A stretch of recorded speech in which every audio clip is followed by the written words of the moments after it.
Connecting Back to Nature by Design. Please welcome Carlton Ward.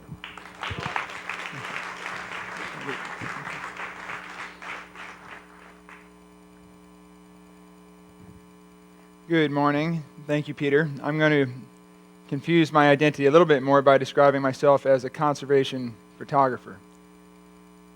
Let's see. And the photographer needs pictures to talk, so we're going to give the program a moment to catch up.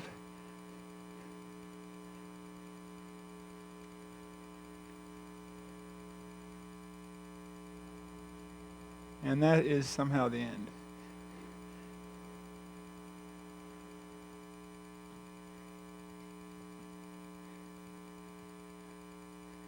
So, I'm a conservation photographer. I didn't necessarily set out to become a conservation photographer. I didn't set out necessarily to become a conservationist or a photographer, but in college I took courses that exposed me to some of the concerns about where people were going on the planet, learning that we were going to lose 6,000 languages, or half of their 6,000 languages in the next 100 years, and that the rate of extinction of biological species was increasing at a rate to 100 to 1,000 times the background rate just since industrialization. And these sort of things kind of took me down the conservationist path. And then I got into this craft of photography around the same time. So that's been quite a journey for me. After going on to study anthropology and biology in undergraduate and then later in graduate school, I worked in Gabon with the Smithsonian Institution doing a biodiversity documentary. I'm just going to show you some of these pictures by way of a background. I got to go in with a team of scientists from around the world, these top experts, and try to use my photography to give a face to the work that they were doing. And through that process, came to learn that the presence of the photography in combination with the science was giving these messages access to a political sphere that it wasn't going to reach just by science alone. I could talk forever about each of these pictures, but I'm just going to move through. I photographed, it was a kind of, as much my work has been a hybrid of scientific documentary and trying to do something artistic that'll reach a broader audience. These black background portraits are, this is a tree viper, one of the 400 species I photographed as part of this documentary. So that led to my first book. It led to that realization that this photography was helping with the political influence. We reached millions of readers through the U.S. and Europe through various publications, and I really started to forge my philosophy of combining photography with science as an agent for conservation. So I kept down that path for a while. I worked with some endangered elephant populations in the Sahel of Mali. I don't know why I was seeking out these godforsaken landscapes where I was suffering in the 3 days in a row of rain in the rainforest and then parching in the desert, but that's what it took to find stories that hadn't been told in the Western magazines. So this population of endangered desert elephants, we were able to bring to European and U.S. magazines for the first time, again working closely with scientists and researchers to help tell this story. A little bit closer to home, I've done some work on, with a variety of scientists documenting the biological diversity and landscapes of Andros in the Bahamas, which I've learned just in the past couple of months that effort has led to the creation of a maritime national park.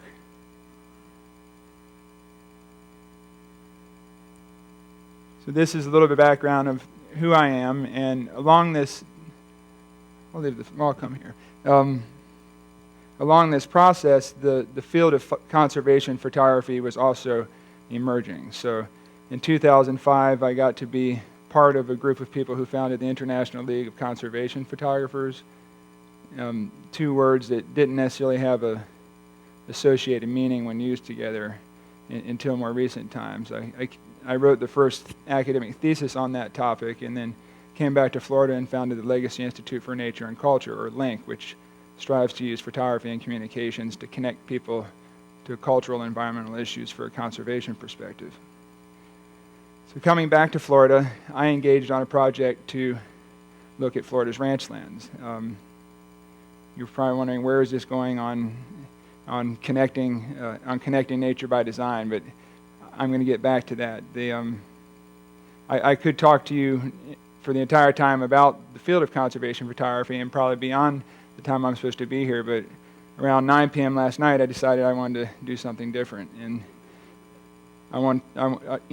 to me, the photography is not supposed to be the topic of discussion. It's supposed to be a vehicle to an issue.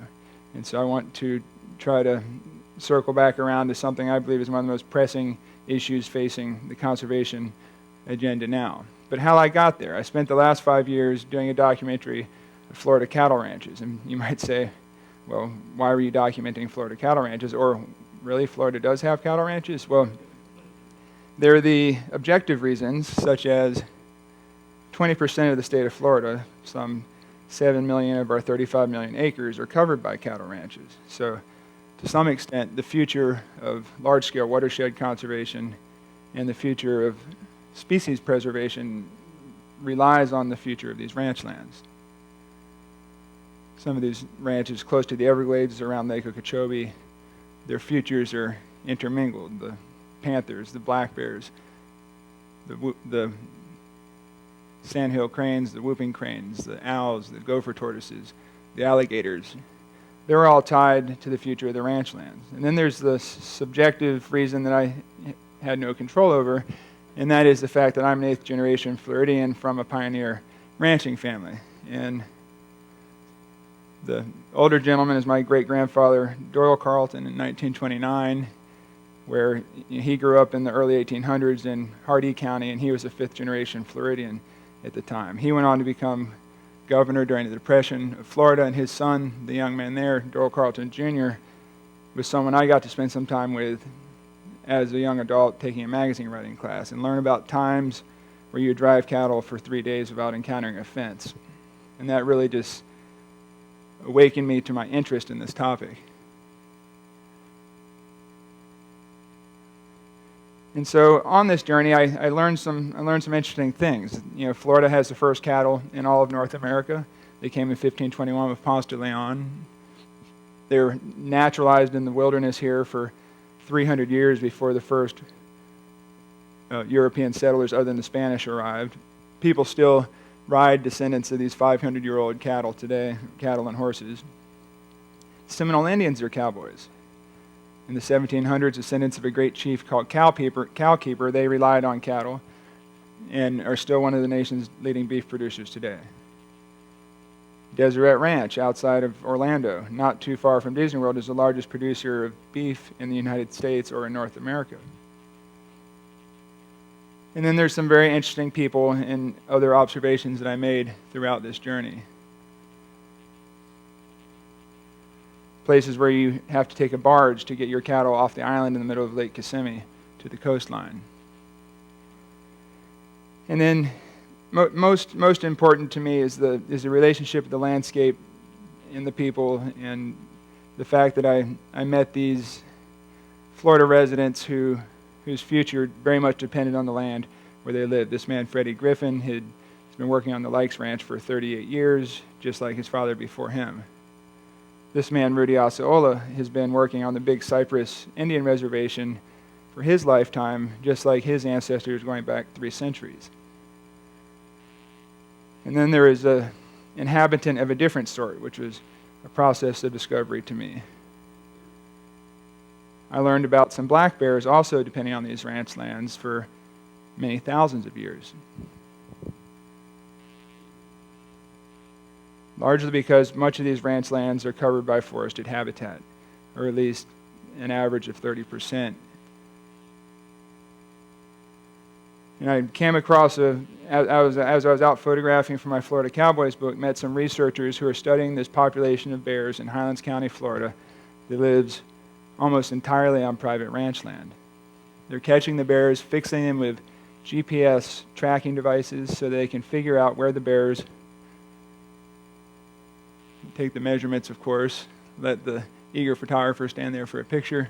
And then this is the old technology. I guess I can go into technology in a form like this using the VHF radio collaring, but the newer collars actually use a cell phone. and it's sending a text message at a predetermined amount of time. In this case, I think it sends a text message every hour for a period of 18 months, exactly where these bears are going. So it's producing a high-resolution map of where they cross roads and what habitats need to be protected. So I became totally infatuated with the idea of bears on ranchlands, things many Floridians might not know about, and what implications it has for the future of our state. And it took a very personal bend for me as well, because this man, pioneering carnivore biologist David Mayer, who wrote the book on Florida panthers and was the principal investigator for this black bear study, and another man who came to be a good friend, Mason Smoke, a longtime agriculturalist from Highlands County and recipient of the 2005 Disney Conservation Award. They both died in a plane crash in 2008, working to try to locate a missing bear. And so there's a big effort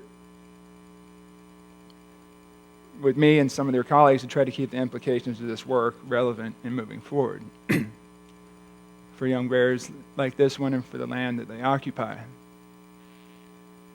So that's been since I've published my book last October on Florida ranches. It's called Florida Cowboys, Keepers of the Last Frontier, looking at that relationship of ranching and the land. I'm turning in the direction of looking at these black bears as a flagship species for conservation corridors. And from my perch up there on the side of the tree, I've gotten to see animals like this one. And we'll be going more and more into this work. Now here comes the more technical side that I've not presented on, and I'll try to keep it as simple as I can. But if you look at this map, I think there's a laser in here somewhere. Well, you can see the areas in green are protected areas currently. You have Big Cypress National Reserve and the Everglades off the map to the south, Ocala National Forest, Osceola National Forest, and down closer Lake Okeechobee is where these bears live. They're a stepping stone population. If any bear or any panther wants to walk from Big Cypress north to Ocala or further north into Georgia, they have to go through this land. Meanwhile, there are lots of threats. So this is the connecting nature concept, and so I'm going to have to accelerate through some of this. A little reality check. I'm going to go off on a couple tangents that really motivated me on this topic. I participated in the Reality Check Tampa Bay exercise that was kind of predicated by a study by an organization called 1,000 Friends of Florida. They looked at the 2060 growth projections. So here's a map of Florida with the developed land in red presently. Here is a vision for unchecked growth for 2060. So obviously that has implications for connecting natural spaces. This Reality Check Tampa Bay exercise, they broke people from the community into tables of 10 people. Some of you may have been there, where you're supposed to take Legos to emulate population growth. And you put red Legos for put the Legos for the growth, and you have different colors of ribbon to put the corridors. I mean, of course, corridors in this concept are corridors for multimodal transportation, for trains, for cars. There wasn't much even talk in this process about connecting the green space. You can see these tables don't have much of a green element. I was a group in table 14, and I said, is there something we can use to signify green space? And so they hand me like a little notepad with some green stickers, like an afterthought. And so we did our best to try to use these green stickers to fill in some elements of ecological corridors, thinking, natural connection is the most fundamental aspect. We can just set those few areas aside, then what we do with the rest is of less concern and less long-term implication. So that's that whole idea of corridor. And these are some of the resulting studies from that leadership, or from that Reality Check Tampa Bay exercise. Of course, these corridors are transportation corridors. And there's not a map on ecological corridors that resulted from this. So my big want is for this to be fundamental in the thinking and planning going forward. Some of the environmental groups are doing this. There's a reserve network in place. It's not just a Florida issue. This is produced by the Wildlands Network, where they're talking about a spine of the continent corridor along the Pacific, something along the Appalachians.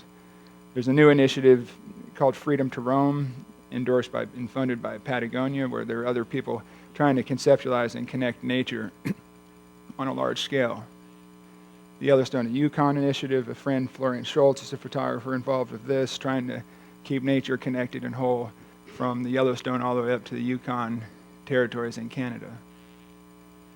The Florida Scenic Trail to a more personal involvement level is some levels of connection, but people can walk across the roads a little more safely than a bear can. The other side, the big challenge to the corridor and the other side of the coin for connectivity is fragmentation. And so to show that, I'll show what some of these whole landscapes look like. This is the headwaters to Fish Eating Creek on the Bluehead Ranch as it starts its course towards Lake Okeechobee. Cypress on the Deseret Ranch, palm hammocks, intact pine forest covered by fog on Myakka, and then some other effects on the land use, some phosphate mining in Hardee County, clearing of Palmetto Prairie for other agricultural uses in Highlands County, orange groves, row crops, preparation for row crops, what some people call the final crop. And so these are things that come into play, and they're, the divisions are some of the biggest concerns, trying to pull things out to a more national level. The Continental Divide, there's a whole effort looking at what the implications of the border fence are going to be between the U.S. and Mexico. It's not just land. I mean, it's not just wildlife that need freedom to roam or space to move. It's watersheds. I mean, this is the historic flow of the Everglades. This is what we've done to it now with canals and hard barriers where it's just dumping out and they're spending billions of dollars to try to get it back. So sources of fragmentation.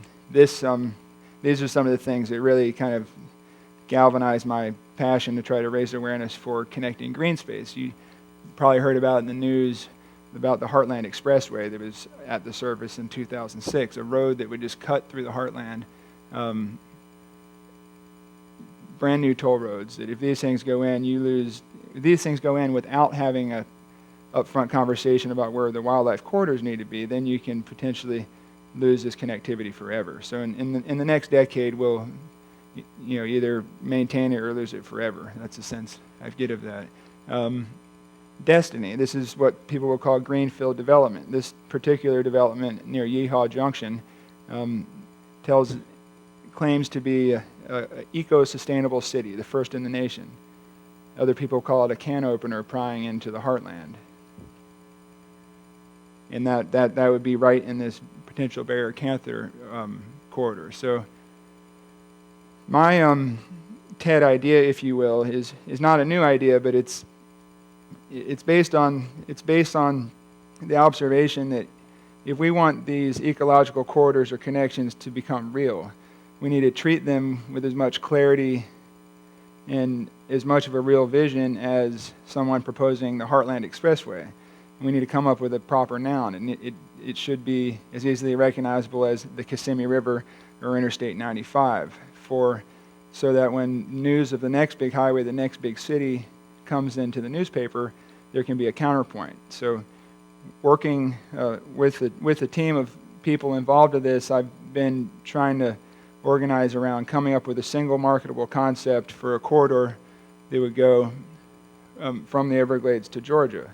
And we've talked about calling it a Florida Wildlife Corridor, Florida Ecological Corridor. We're organizing a steering committee of organizations from the Nature Conservancy and the Audubon, Defenders of Wildlife, researchers at the University of Florida and University of Central Florida, and others to try to collectively, like they've done with the Florida Forever Coalition, get on the same page about a vision that doesn't have to be exactly scientifically perfect right now, but it has to put the goal out there so it can be a conversation piece as we move forward. This map was created by Tom Hochter last night for me for this talk, who is with the Conservation Trust for Florida in Gainesville and on the Office of Greenways and Trails, a GIS expert and one of the people who have been really pushing this at a technical level for many years. And we're going to work together to try to put a public face on it in such a way that we can try to make these ecological connections more fundamental in our thinking and planning. Thank you.